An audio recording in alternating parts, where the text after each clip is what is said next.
বাংলাদেশে দিন দিন ভয়াবহ হয়ে উঠছে মশার প্রাদুর্ভাব। ডেঙ্গু, চিকনগুনিয়া কিংবা ম্যালেরিয়া সবই এখন আতঙ্কের নাম। রাজধানী সহ দেশের বিভিন্ন এলাকায় প্রতিদিনই মশার কামড়ে আক্রান্ত হচ্ছে শত শত মানুষ। সরকারি হিসাব যাই হোক, হাসপাতালগুলোতে রোগীর ভিড় যেন থামছেই না। সব মশার বিরুদ্ধে সুরক্ষা দিতে এলো বসুন্ধরা এক্সট্রিম অ্যারোসল। মশার বিরুদ্ধে এক্সট্রিম সুরক্ষা। রাজধানীর অলিগলি, নর্দমা, ড্রেন কিংবা খোলা জলাশয় সব জায়গা এখন মশার দখলে। সাধারণ মানুষ প্রতিদিন ভুগছে এর যন্ত্রণায়। যেখানেই একটু পানি জমে সেখানেই জন্ম নিচ্ছে মশার লার্ভা। সরকারি উদ্যোগ থাকলেও বাস্তবে পরিস্থিতির কোনো উন্নতি নেই। মশার কামড়ে অসুস্থ হয়ে পড়ছে হাজারো মানুষ, সেই সাথে মৃত্যুর সংখ্যা বাড়ছে প্রতিদিন।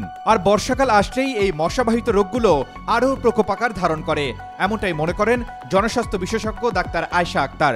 এই সময়টা মানে এই রেনি সিজনের সময় যেগুলো রোগগুলো বেশি দেখা যায়, এর মধ্যে কিন্তু আমরা ডেঙ্গু সবচেয়ে বেশি।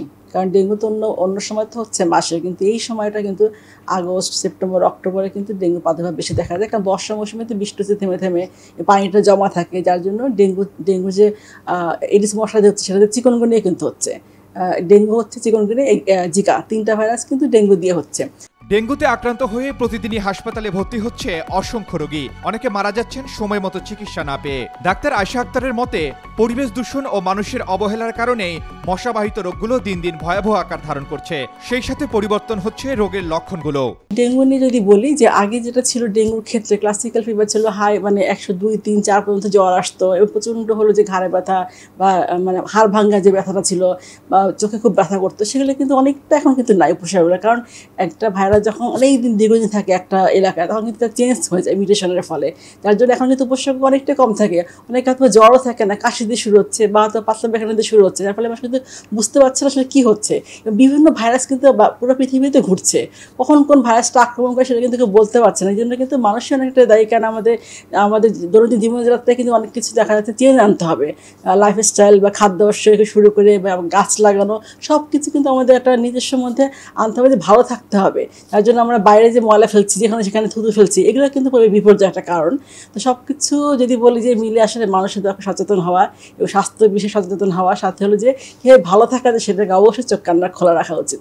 শুধু হাসপাতালই নয়, সাধারণ মানুষও প্রতিদিন আতঙ্কে দিন কাটাচ্ছে। সন্ধ্যা নামলেই ঘরের ভেতরে মশার উপদ্রব বেড়ে যায় কয়েক গুণ।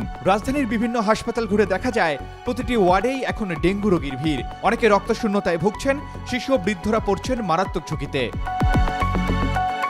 বিশেষজ্ঞরা বলছেন, মশা নিয়ন্ত্রণে এখনই সরকার ও সাধারণ মানুষকে একসাথে কাজ করতে হবে, না হলে বাংলাদেশকে পড়তে হবে মশাবাহিত রোগের ভয়ঙ্কর মহামারীর মুখে।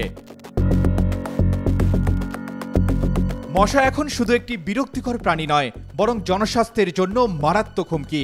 যদি আমরা ড্রেনেজ সিস্টেম, বর্জ্য ব্যবস্থাপনা এবং সচেতনতার দিকে গুরুত্ব না দেই, তাহলে হয়তোবা সামনের দিনগুলোতে ডেঙ্গু ও চিকনগুনিয়ার প্রকোপ আরও ভয়াবহ আকার ধারণ করবে। Arman Ali, Daily Sun.